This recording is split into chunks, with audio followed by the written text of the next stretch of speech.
caught in the crossfire. It's caught in the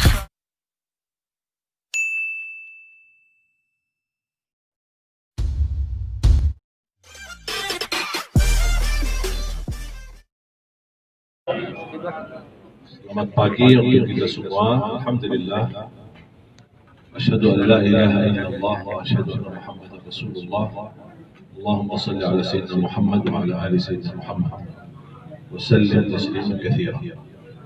Para habaib yang saya cintai, para alim ulama.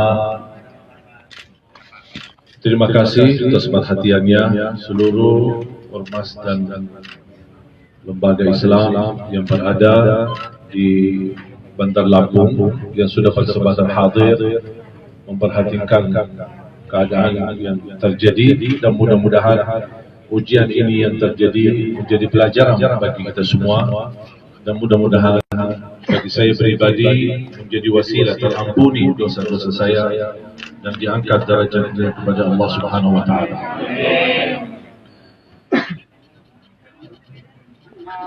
Teman-teman, rekan media, terima kasih atas kehadirannya. Saya turut banggakan atas perjuangan Anda sekalian, dan saya harap kali ini berita yang disampaikan mohon betul-betul sesuai kejadian dan sesuai kenyataan, dan mudah-mudahan wasilah dari wartawan yang berjuang dalam kebaikan. Mudah-mudahan amal salih ini menjadi pahala bagi wartawan yang hadir dan bisa menyampaikan pesan-pesan kepada umat dan cerita yang terjadi sebenarnya, tanpa kita menimbulkan hal-hal yang kita tidak inginkan. Yang pertama, alhamdulillah syukurillah, saya sudah 12 tahun berada di Indonesia, dan sepanjang perjalanan dakwah kami mulai dari nol bahasa Indonesia sampai alhamdulillah diberikan bahasa Indonesia dan kemudahan berbahasa, sampai warga negara asing menjadi alhamdulillah mendapatkan anugerah dari Presiden tahun 2011 Bapak SBY menjadi warga negara Indonesia, dan kepercayaan yang saya dapat, kehormatan yang saya dapat di kalangan masyarakat saya, masyarakat kita ini, kemudian para ulama, para habaib, para kiai, sangat berharga bagi saya. Makanya saya merasa terbeban untuk menjaga nama baik Indonesia.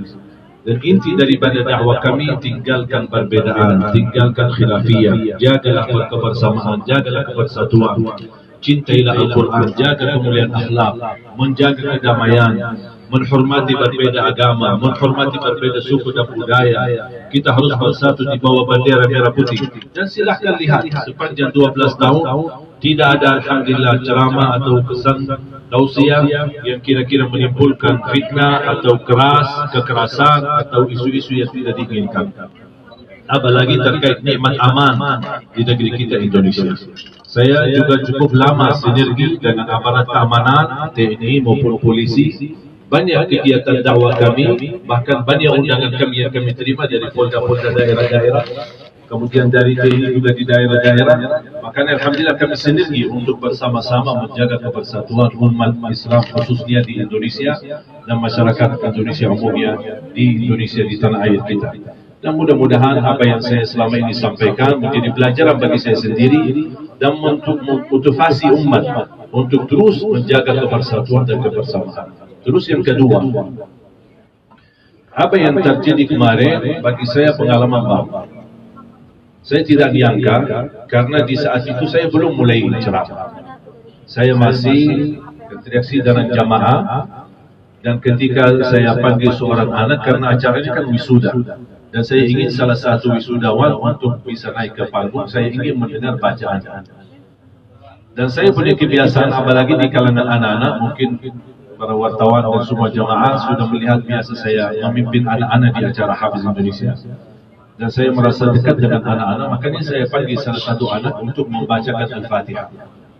Sambil saya memperbaiki dan teruskan bacaan yang benar, di mana letakkan kesalahan, walaupun suaranya bagus. Habis saya periksa dan tes bacaannya, saya masih fokus di hadapan jamaah dan di sebelah kiri. Saya tidak melihat ke sebelah kanan karena posisi sebelah kanan cukup sepi. Karena panggung di dekat halaman masjid yang dekat pintu keluar masuk, pintu jalan. Dan pintu ini mungkin karena jalan keluar masuk tidak banyak itu supaya tidak terganggu. Makanya saya lebih banyak fokus kepada jamaah yang ada di hadapan saya sama yang ada di kiri saya. Begitu saya selesai tes bacaan Al-Fatihah, saya masih menawarkan kepada anak itu. Saya belum tahu dia anak yatim. Belakangan baru saya tahu ternyata dia anak yatim, usia 9 tahun. Begitu saya selesai tes bacaan Al-Fatihah, saya tawarkan, kamu ingin hadiah apa? Niat saya sebenarnya mau hadiahkan umrah untuk dia sama ibunya. Tapi saya belum terukap. Saya masih tawarkan, kamu mau hadiah apa? Dia masih bingung, sampai dia mempandangi ibunya. Saya bilang, udah kesana aja ke ibu, jubatannya ibu kamu. Barangkali ada masukan apa lagi. Balik lagi sebentar, mau sepeda, kata. Udah, kita sediain sepeda. Atau mau yang lain, ada nggak yang lain? Kamu memang bisa naik sepeda, bisa pakai sepeda? Dia bilang, belum bisa, belum pernah. Udah, jubatannya ibu lagi. Sebenarnya saya ingin dia mengucapkan, aku mau hadiah umrah. Pas begitu subhanallah mengucapkan hadiah umrah, dan saya di saat itu minta HP dari beliau. Saya ingin sebenarnya foto sekalian saya merekam hadiah umrah untuk dia. Pas ketika memegang handphone HP ibu itu, ternyata HP full, tidak bisa difoto. Makanya saya tawarkan ke jemaah, mau jemaah boleh pinjam HP-nya sebentar. Dan saya masih lihat ke kiri dan yang di depan saya. Belum ada respon, tiba-tiba saya baru saja, hitungan titik, baru saja menarah ke kanan untuk berbicara kepada jamaah yang tersisa di sebelah kanan untuk meminjamkan HP-nya. Tiba-tiba ada orang naik panggung, dan cepat saya pikir, pikiran saya lagi mau antar HP. Saya tidak membayangkan hal yang lain. Tapi cara dia loncat, lari, kemudian sasarannya kepada saya, posisi saya masih duduk, saya masih nyaman, belum bergerak sama sekali. Sambil saya melihat tangannya, posisinya ke atas, dia mau tusuk. Dan posisi saya, kalau Allah SWT takdirkan, tidak bergerak sama sekali, otomatis kalau mungkin di bagian leher atau di bagian kepala. Berarti sasarannya sudah jelas kemana ini. Apalagi saya pasti bisa panggilnya. Qadarullah, pas saya di posisi duduk dan hitungan titik saja, saya tidak bisa membayangkan ini semua terjadi karena qadarullah. Saya angkat tangan, kemudian tusukannya ke tangan saya. Baru saya berdiri. Sedangkan saat saya posisi titik berdiri, anak itu masih memegang pisunya. Dan pisunya sudah tertusuk di dalam tangan saya. Dan dia masih megang, dia belum lepas. Cara megang pisunya sangat kuat. Makanya sambil saya bangun, dia masih belum lepas. Dan dia ingin menarik. Karena mungkin dia merasa gagal tusuk saya di posisi yang dia inginkan. Ketika saya berdiri, dia ingin cepat dia. Dan subhanallah luar biasa cepat. Cepat dia reaksi, cepat respon gerakan saya, dan cepat dia ingin tusuk. Makanya saya langsung lawan, dan saya gerakkan tangan saya ke arah kiri. Kemudian patah pisunya, kurang lebih pisu sampai ke dalam hampir 8 cm. Kemudian saya tidak sadar pisunya patah. Tapi yang saya sadar, begitu saya melawan, dia jatuh. Kemudian masih saya melihat di tangannya, tapi saya belum lihat dia ini. Baru jamaah mengamankan. Ketika saya melihat ke tangan saya sudah berdarah, saya kaget. Baru saya melihat bekas pisunya masih ada ke dalam. Kemudian saya dengan ucapkan Bismillah, Alhamdulillah, Inna lillahi wa inna ilaihi raji'un. Saya lepas pakai tangan kiri. Saya lepas, saya keluarkan, kemudian saya jatuhkan. Langsung diamankan oleh jamaah menjadi barang bukti. Begitu saya fokus untuk selamatkan tangan saya melihat jamaah sudah mulai hajar dan mukul pelaku. Dan saya jujur saja merasa kasihan, langsung turun dari panggung untuk selamatkan dia. Sambil saya bilang, jemaah jangan tahan, jangan, tidak boleh. Dia manusia, kasihan. Dia bersalah, tapi jangan kita berbuat salah lebih besar. Dan saya membela dia, dan alhamdulillah sampai ada seorang jemaah rasanya kayak marah lah gitu. Dia malah tusuk, malah syekh yang bela dia gitu, mau selamatkan. Ini memang tugas kita. Dan akhlak yang mulia teruji ketika di dalam ujian. Kalau lagi senang-senang aman-aman, bukan ujian akhlak mulia. Tapi ketika kena musibah, apalagi menghadapi musuh. Disinilah terlihat bagaimana kunci kemuliaan akhlak kita. Apakah kita bisa lulus atau gagal. Allah berikan ketenangan, bukan karena saya hebat, bukan saya punya kelebihan apa-apa, tapi Allah berikan ketenangan di hati. Dan selalu saya jaga wirid baca suratul Baqarah setiap hari, tidak putus-putus. Dan salah satu yang saya yakini perlindungan yang terjadi di saya hari itu adalah karena keberkahan suratul Baqarah. Dan itu yang diajarkan oleh Rasulullah SAW. Begitu sudah diamankan, dan kemudian di saat mau ditarik, sampai saya lihat ada seorang jamaah, cara menarik belagu ini mohon maaf kurang sopan, seperti karung. Akhirnya saya bilang jangan, tolong angkat, berdirikan, dan berdiri, baru diamankan di posisi ruang masjid sambil menunggu aparat keamanan yang datang. Begitu datang petugas polisi, di saat yang sama saya sudah diantar ke tempat yang terdekat, puskesmas, untuk berobat. Dan alhamdulillah terlihat lukanya cukup dalam. Kemudian dijahit, hampir 6 jahitan di bagian dalam, di dagingnya, baru dibikin jahitan di bagian di luar. Terus yang saya ingin sampaikan, khususnya kepada umat, netizen, seluruh masyarakat, jangan terpancing dan terprovokasi. Saya mohon jaga ketenangan, jaga kebersatuan. Ini ujian yang terjadi. Memang beredar isu-isu, kok kalau giliran ulama dibilang gila, kalau giliran orang pejabat kok dibilang teroris. Sabar. Jangan kita menimbulkan hukum apapun, jangan kita berburuk sangka. Kita harus menjaga baik sangka, husnuzan. Jangan kita su'uzan. Banyak orang berupaya memadamkan cahaya Al-Quran, tapi percayalah dan yakini tidak ada yang mampu memadamkan cahaya Al-Quran. Saya seorang membawa Al-Quran di Indonesia, memperjuangkan Al-Quran, hafalan Al-Quran, tidak punya tujuan yang lain. Mencintai Al-Quran, berakhlak Al-Quran, dan insya Allah dengan apa yang terjadi ini justru membuat saya lebih semangat. Makanya semua acara, ringkian acara, saya bilang jangan ditunda, jangan digeserkan. Kalau Allah takdirkan kita mati di jalan Allah, lebih baik mati di jalan Allah daripada mati di masjid. Maaf, daripada mati di hotel atau mati di rumah. Ya mendingan mati di masjid, mendingan mati pas lagi dakwah. Karena dakwah ini adalah jalan para nabi dan rasul, bukan jalan sembarangan orang. Makanya alhamdulillah wa syukurillah, Allah berikan kemudahan bisa berdakwah, bisa terus memperjuangkan. Di malam itu pun habis kejadian musibah, saya isi lagi acara tausiah dan tabligh akbar di Masjid Ar-Rahim, Baitul Rahim. Dan alhamdulillah hari ini kita bisa bersama-sama ramah tamah, dan insyaallah nanti siang saya akan kembali ke Jakarta, dan saya dapat perhatian dari aparat keamanan dan di tempat. Kemudian Pak Kapolda sendiri langsung turun tangan, bahkan bertemu dengan saya.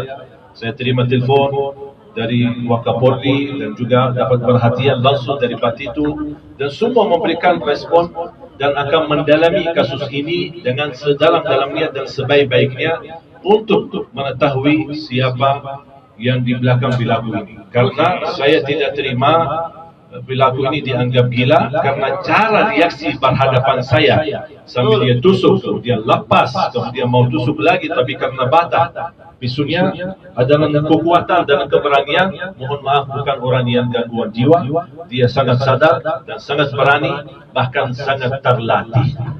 Dan kalau kata terlatih, berarti ada orang yang di belakangnya. Siapa? Wallahu a'lam.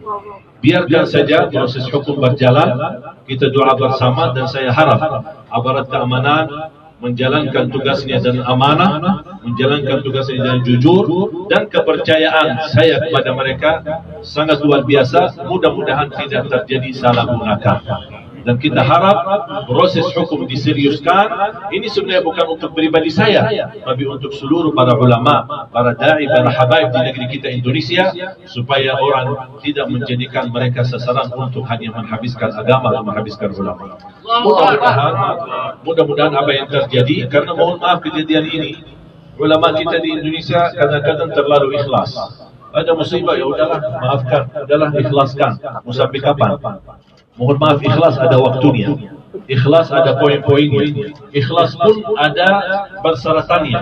Kadang-kadang kita ikhlas, tapi ketika kita terlalu ikhlas, orang-orang memanfaatkan dan menganggap kita lemah, menganggap kita tidak bisa apa-apa. InsyaAllah kita bisa melawan semua kebatilan, tapi kita tidak mau adu domba. Kita tidak mau terjadi fitnah, tidak mau terprovokasi. Kita mau yang terbaik untuk umat. Makanya sebelum terjadi hal-hal yang tidak diinginkan, mohon aparat keamanan, khususnya polisi, tolong ditindaklanjuti dengan sebaik-baik dengan amanah supaya bisa menenangkan masyarakat dengan kejadian ini dan mudah-mudahan tidak terulang lagi. Isu menyudut masyarakat Lampung atau Lampung, Bandar Lampung menjadi daerah radikal atau daerah teroris atau daerah kekerasan. Mohon maaf, kejadian ini cuma satu orang yang berlaku, bukan masyarakat Lampung. Masyarakat Lampung saya kenal baik, saya sudah berkali-kali ke Lampung. Masyarakat Lampung sangat mencintai kedamaian, sangat mencintai ulama, sangat mencintai para habaib. Dan mungkin mereka berniat jahat seperti ini. Kalau ada satu orang atau dua orang yang berlaku seperti ini, bukan mewakili seluruh masyarakat Lampung. Dan saya berterima kasih kepada seluruh masyarakat di Lampung, khususnya para habaib, para kiai, para ulama dan semua ormas-ormas yang cukup banyak yang bisa bersempatan hadir di siang hari ini. Mohon maaf saya tidak bisa sebut satu persatu, tapi saya tolong ingatkan, tolong tenang, sabar, ini ujian dan insyaAllah akan berlalu menunjukkan pertolongan Allah kepada kita. Wal aqibatu lil muttaqin, pertolongan Allah untuk orang yang bertakwa. Yuriduna liyutfi'u nur Allah bi afwahihim wallahu mutimmu nurihi walau karihal kafirun. Upaya mereka memadamkan cahaya Al-Quran, tapi yakini orang mereka tidak akan bisa memadamkan cahaya Al-Quran karena Allah sudah menjanjikan akan disempurnakan cahaya Al-Quran.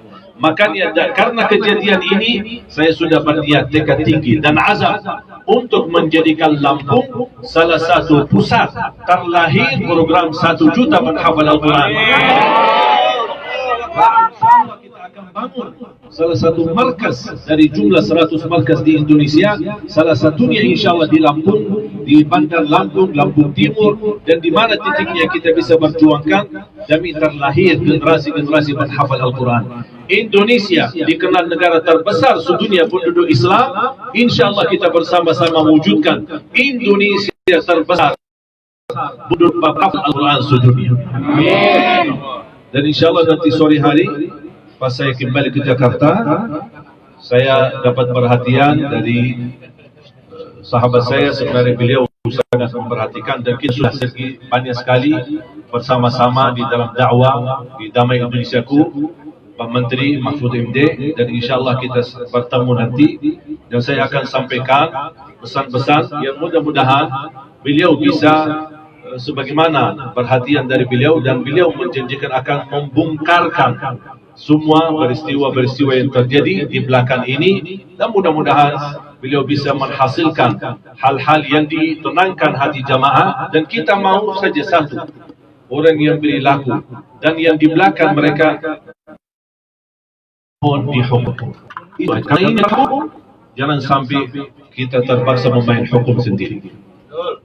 Kita mau negeri hukum ini berlaku, dan juga mohon semua, saya harap mudah-mudahan aparat keamanan bisa berhasil untuk menangkap semua orang yang tersangka di dalam kasus ini. Mudah-mudahan insyaAllah menjadi pelajaran buat semua para habaib dan ulama. Dan saya harap aparat keamanan, polisi tolong sinergi dengan ulama. Kewajiban aparat keamanan bukan hanya menjaga pejabat, tapi ini kewajiban, bahkan lebih tinggi kewajibannya daripada menjaga pejabat adalah menjaga ulama. Karena ulama kita di Indonesia adalah berlindung negeri kita. Ulama di negeri kita Indonesia adalah keselamatan negeri kita. Ulama di negeri kita Indonesia adalah berjuang untuk memerdekakan negeri kita Indonesia. Makanya perjuangan ulama jangan disia-siakan. Sangat berharga beradanya ulama. Jumlah cukup besar para habaib dan ulama di Indonesia. Mohon maaf kalau saya hitungkan ulama di berbagai negara, jumlah yang terbanyak masih di Indonesia. Dan menurut saya adanya ulama dan banyak para habaib di Indonesia, Allah masih angkat bala, Allah masih angkat azab. Allah tidak menurunkan azab kepada negeri kita Indonesia. Walaupun mohon maaf kejahatan keterlaluan atau kezaliman terlalu besar dan terlalu banyak, tapi Allah masih melindungi, karena saya yakin dan percaya doanya ulama, para habaib dan para kiai yang masih Allah memberikan perlindungan negeri kita Indonesia.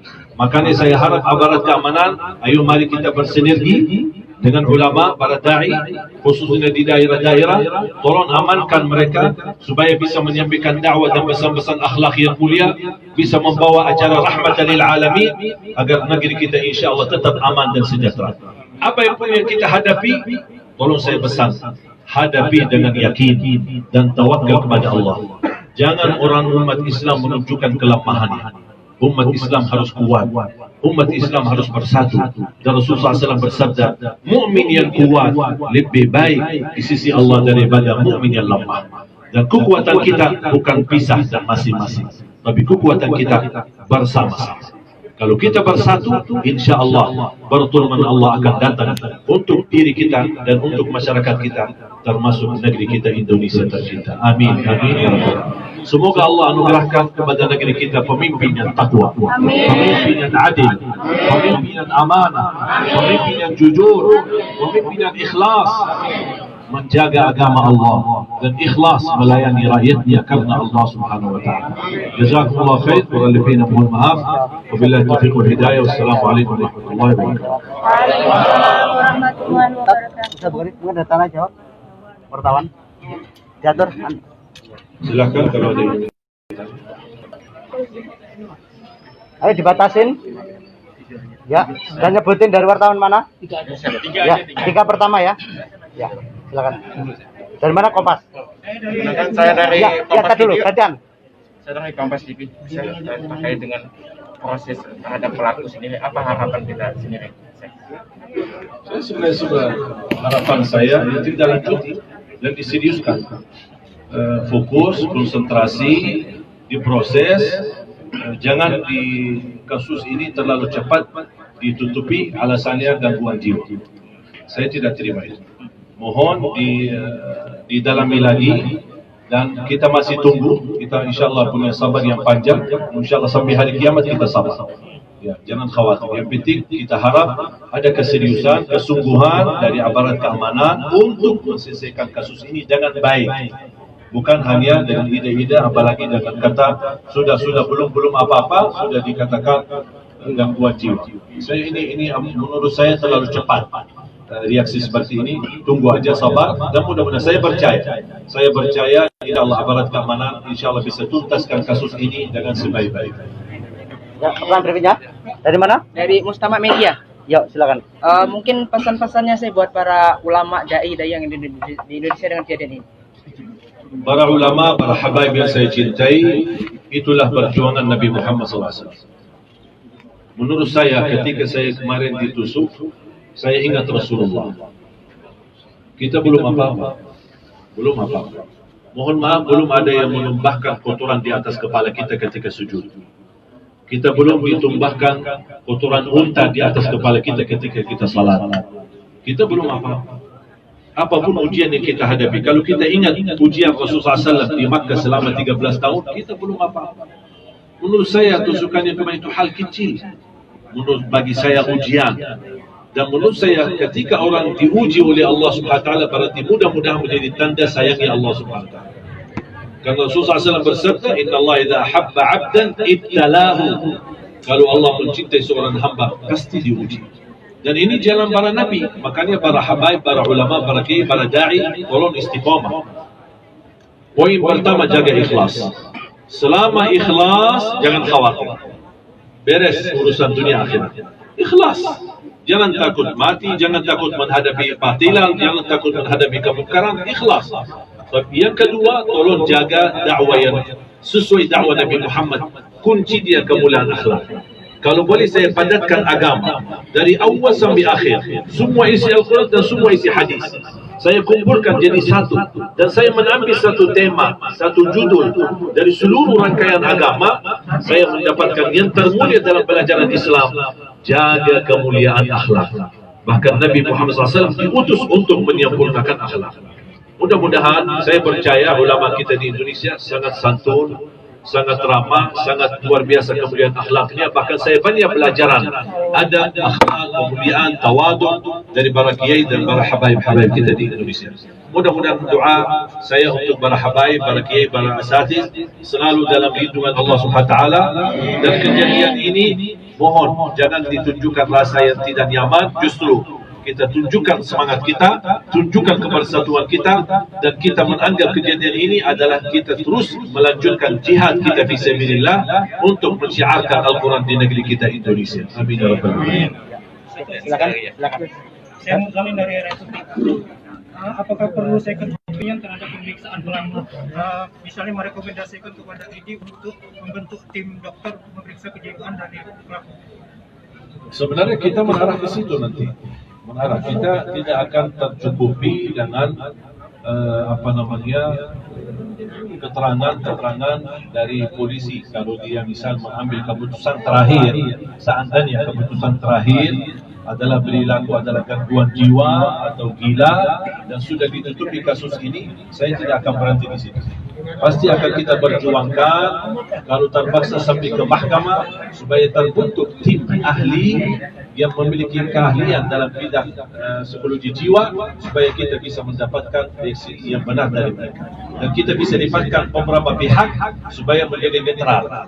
Ya, mudah-mudahan. Dan kita di dalam hal ini tidak ada kepentingan politik, tidak ada isu-isu hal-hal yang kepentingan. Saya harap ini semua diabaikan, jangan kita terpancing. Dan mudah-mudahan insya-Allah dengan Allah yang takdirkan, bagaimana Allah takdirkan, Allah juga yang selamatkan, dan Allah pun yang akan memberikan solusi yang terbaik untuk melindungi para ulama dan kiai kita dan habaib kita. Amin. Terima kasih.